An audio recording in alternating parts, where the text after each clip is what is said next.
ideally forming some formal practices that enable some space and stillness, then you're just allowing things to settle. We say we can't see the wood for the trees. And so I think of those formal practices as a little bit like a clearing so that you can get your bearings and take a few big deep breaths, and then you can see what's what and then move forward more intentionally. Welcome to episode 164 of Be The Drop, a weekly interview podcast sharing stories from people who inspire and motivate others to help you learn how to tell your story. I'm Amelia Veal, Director at Narrative Marketing and firm believer in the superpower of storytelling. When it comes to looking after ourselves, most of us treat symptoms when they appear instead of managing our lifestyle to prevent them from occurring.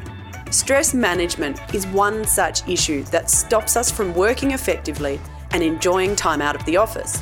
Yet most of us don't prevent overload until it's too late. Susie Hopkins is an expert on stress. She knows exactly what the weight of stress feels like, whether it be from stress at work, family, or your own expectations. Susie's reaction to the stress in her life was to learn how to manage it. And based on the knowledge she built from her journey, she established Lilo Wellness, a science-based stress management business. In today's episode of Be The Drop, we will learn to deal with the hurdles life inevitably throws our way. Susie's own stress-inducing journey from nurse to small business owner is one of the many examples she uses to explain why we get stressed, what the consequences are, and how we can both manage and prevent stress. This is Susie's version of Be The Drop. When I find something useful for my business, I like to share the love. For royalty-free music on podcasts and video, we love Soundstripe. It's got lots of great tunes and no boring elevator music. As a Soundstripe partner, we're excited to offer you a 10% discount code. There's a discount link in the show notes, or enter the code BETHEDROP at the Soundstripe checkout.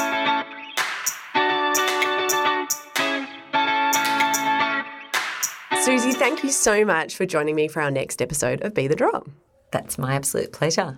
So you've got your item of significance, and that's going to explain a little bit about you, give us some context, and lead us into your story. My item of significance is this small twig with beautiful white flowers on it, which was given to me by my beautiful son this morning because he gives me flowers just about every single day. It's one of his little obsessions. Well, that is beautiful. So give us a little bit of context around that story as well, and how that connects in with what you're doing and, you know, the business services you're building. As I mentioned, my son can be a little obsessive, and this is one of his most beautiful little obsessions, is that he has to give his mama some flowers every day when we go out to the car and go through the garden. The reason why this is significant is because it's the really beautiful side of a story that can be really stressful as well. So my son has autism, and we only found out in May this year, so it's pretty fresh and somewhat validating because things have been hard from the beginning. He's recently turned 5. In terms of my story and what I do, I teach people stress management, and basically the story is that I had very little idea just how much I was going to have to practice what I preach. That's how that comes into the significance of my story. It is lovely that you can recognise there is the beautiful side of the challenges around, you know, your son's autism and how you manage that. Yeah. And I think it's so interesting, isn't it, you know, the practice what you preach and really putting that into play, because I think we do have this idea that people that teach mindfulness and stress management must be very, you know, have really great chi, they're very relaxed, they must have it all together. You know, we've just got this idea that, you know, they're teaching those skills so they've therefore mastered the art of life. Yes, I think that on the whole, a lot of people that are attracted to teaching this kind of work probably have had big leaps in their own development, personal development, where they've learnt skills that have really helped them. From my experience, that's because often they are quite stressed people to begin with, and they learn skills that make a huge difference. But that doesn't mean that they're now immune to stresses. So, yeah, absolutely, that's true. And it's certainly the case for me. Often I introduce myself as My name is Susie Hopkins and I'm a recovering stress head. So, yes, stress does affect me, but I do have a lot of skills to deal with it. And I was always practicing them, but just how much I would have to practice acceptance and patience and all those things that I teach people about, and gratitude is different to what I thought would be the picture. So tell me about building your business. You were previously a nurse and now you're going in and coaching mindfulness and stress management practices. How did you make that transition? It has not been easy. You don't learn much about the things you need to know to run a business when you're a nurse and working in research and doing crazy things like flying around in light aircrafts around the Northern Territory to Aboriginal communities, that sort of thing. So I guess I see the last few years as me getting an education. So I've taken every opportunity to educate myself by going to various workshops and learning from blogs and doing small business courses. It's been a massively steep learning curve. I feel like I found my feet in terms of providing the services that I provide and putting my business out there in terms of how it looks and all of that probably late last year. And that was maybe 2.5 years from when I started tinkering with this idea with a little child on my own. So it's been really interesting. Yeah, I'm now at a place that I'm really happy to have arrived at, where I also feel like I found my feet in more of a business sense as well. I've also just engaged a business coach for the first time for the next 6 months. So I'm super excited about really taking things to the next level now as well. So for you, it really has been about that education journey and, as you said, short courses, and now you've moved on to that business coach, which is really just another level on this education journey. I mean, it's massive. Running your own business is enormous and you can't do it on your own. I mean, you can run a business on your own, but it takes a lot of input from others for you to get it right, whether that be information or support in whatever form that takes. So, and one of the most critical things for me actually was becoming part of the One Roof community, which is a co-working space for women. And I did a little 3-month program with them, which just changed everything because I was just working at home, from home, with very little understanding of what I was doing and working out that you need a business community to run a business. That was a game changer. The event that we met at, that's why I was there as well, to meet other people, like-minded people, to create that community. You can't do it on your own. No. And, you know, running your own business can be quite isolating. So finding the external business connections is so important. So important. So then tell me, you know, when you're working with clients, when you're working with people to help them manage stress, what are some of the key things that we really need to be thinking about? What are some of those tools that you're teaching people? I think awareness is absolutely paramount across the board, and it's something that we need to learn to have more of, to do more, to be more aware. Thankfully, it's changing. Kids are being taught these skills more now, but I certainly wasn't taught about the power of awareness moment to moment, and in other ways as well. So everything that I do has awareness at its core, I guess you'd say. So I teach people about how important moment-to-moment awareness is in terms of the neurophysiology in the mind. When we're more aware of our internal and external world, it actually settles the stress response. But I also think that it's about being aware of what the science says. So aware of valuable insights and content that I can share. Awareness is key, and awareness leads to being able to be more intentional in how we live our lives. When we talk about awareness moment to moment, it's about being more mindful, and we can cultivate that through mindfulness practices such as meditation or yoga or even Tai Chi and other practices as well. But we can also cultivate our ability to do that just in our day-to-day. The formal practices will, in my view, and certainly not alone in this thinking, will kind of turbocharge our ability to do that the rest of the time. And I see that as so critical to managing stress. And it's interesting because as you're talking, I'm thinking about, being in that moment, being mindful of your internal, external. I wonder about the impact of technology, and not technology in itself, but how we're using it.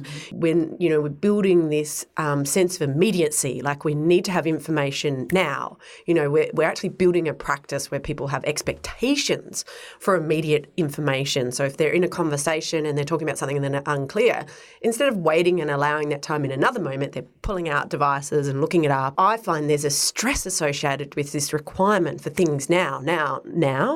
So I wonder, are we creating a society that's actually elevating stress? Yeah, well, I mean, there's a lot of data around that would suggest that that is the case in lots of different ways. One of the main ways is a bit separate to the immediacy type issue, is just simply that we very rarely have any time where we're not focused on doing.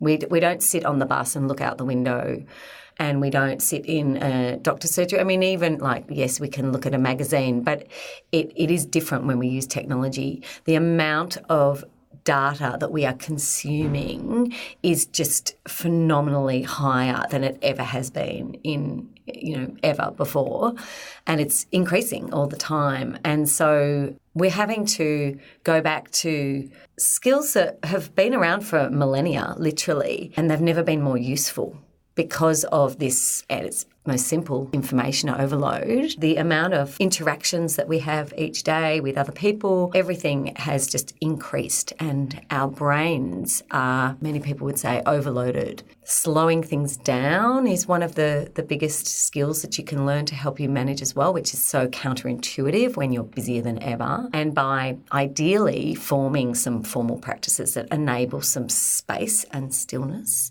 then you're just allowing things to settle a little bit. It's a little bit like finding a clearing in the forest, right? We say we can't see the wood for the trees. And so I think of those formal practices as a little bit like a clearing, so that you can get your bearings and, just take a few big deep breaths, and then you can see what's what, and then move forward more intentionally. Been speaking to people who are looking at practices per se, not necessarily the formal practices you're speaking about, but email management and turning off notifications and not having their phones by their bed, So, is that sort of like an extension of really what you're talking about? Absolutely. And it does take some discipline to do those things. And again, intentionality. It's not just about those formal mindfulness or meditation practices. It's very much about taking a big picture view and planning and designing how you live your life so that you can put your best foot forward.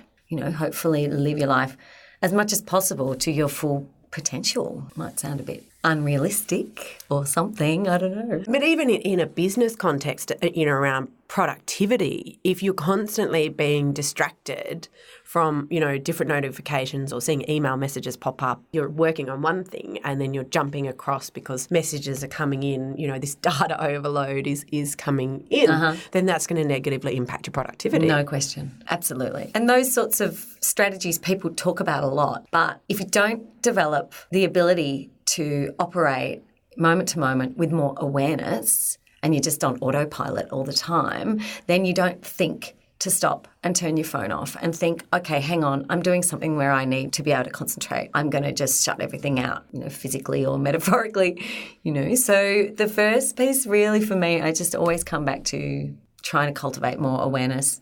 And that might start just informally and just noticing what's going on for you. I would hope that, especially if you look at the neuroscience around this stuff as well, like if you really want to be able to put your best foot forward, and especially if you're somebody who experiences quite a lot of stress, either because of your situation in your work or your personal life, or you have that kind of demeanour where you're on the more anxious side, then these skills that you can cultivate through setting aside some time for formal awareness building can just make such a massive difference to being able to, show up, as your most productive and most effective and most calm, happy self. So it's pretty huge. And what about sleep? Where does sleep fit in it? Because I'm reaching close to 40 and I've just found that I've developed bad sleep habits.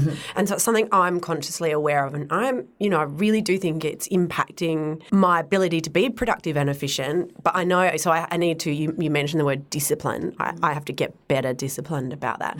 But is sleep something that really plays into this stress management? One of the most important things. So in the workshop series that is my primary service that I provide or product out there, we cover stress management, sleep and rest, because it's also about just R&R in general, and nutrition and physical activity. And the other part of awareness is that awareness of where you're at and where you want to be, right, and what steps you can take to get there. When we cover sleep, one of the main things with sleep is that it's pretty much endemic that people don't get enough sleep in our culture. It's become the norm to not get enough sleep. We need 7 to 9 hours, depending on the person, to function well, and it's really bad for our health if we don't. It's one of the best things you can do to be less stressed is make sure you get that. But that can be really hard if you've developed the wrong patterns.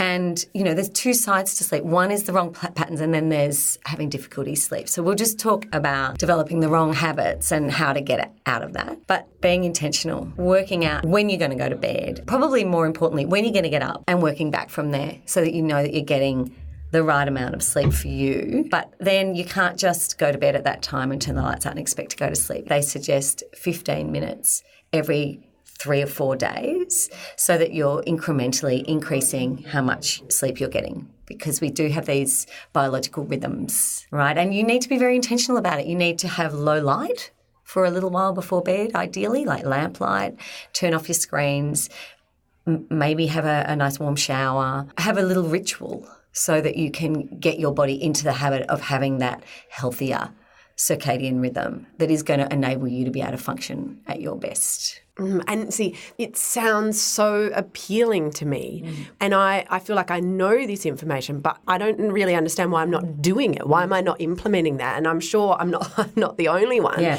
What are these barriers? Why aren't we making these decisions that could really improve our life and make us healthier and happier? Well, that's my job, isn't it? My job is to motivate you and inspire you to try and get really intentional about that. So I think the reason we find it so hard to do is just because we're creatures of habit, right? And we also live in a system with partners and friends and whoever who are also on the same time frame as us.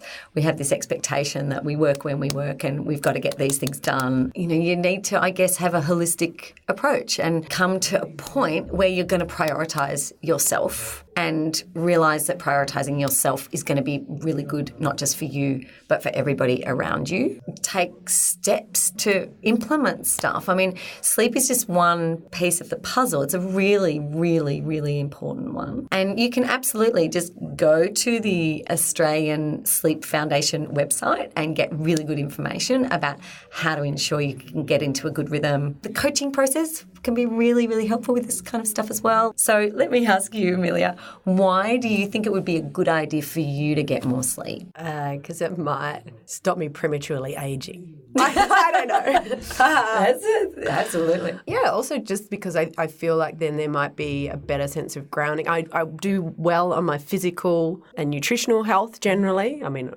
we all have some lapses like chocolate, but I'm pretty good with that. I don't really actively manage sleep, and I feel like I've just become a bit aware of that. Just putting it back onto you though, what do you think the barriers are to you doing? Maybe this is part of the barrier because I'm not asking myself those questions. Which is why I'm asking you. So ask yourself those questions. What would it take? Would it take you getting really properly sick, And what would happen if you got really properly sick or you got completely burnt out? And sit with that. And that's part of that awareness piece as well, because we're so busy that we don't stop and think about those things. So.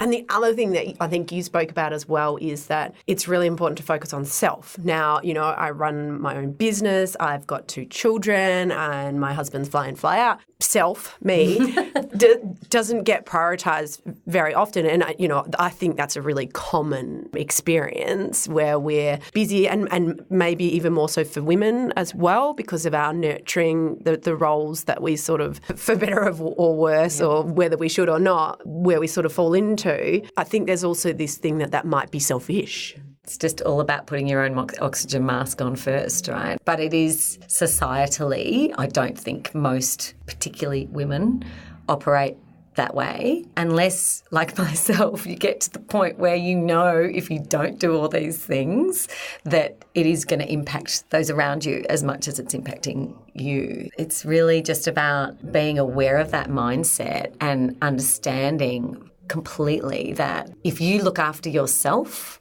everybody else will benefit. At the end of a 5-week workshop series, I have some people come up to me and say, I now prioritise my own well-being above everything else. And I still work my butt off, but I know when enough is enough and that I'm not indispensable, and I prioritise my time very differently. I manage my energy very differently. They're more productive, but they're not running ragged. And I think that one of the things that I really like is that you coin it in a way that you're unapologetically going to put yourself first. When I came in and we were first chatting and I don't even know why, I was like, oh, sorry about that. And you were like, no, this is a no, sorry. Then I was like, oh, sorry. I was like, oh my gosh. Yeah. You know, and that is something that, you know, I'm aware of and try to manage is not apologise. And I do it more when I'm writing emails. You know, if I couldn't do something or something's been delayed or whatever, instead of framing it as sorry, it's like, this is what's happened and these are the occurrences and this is what I'll do about it.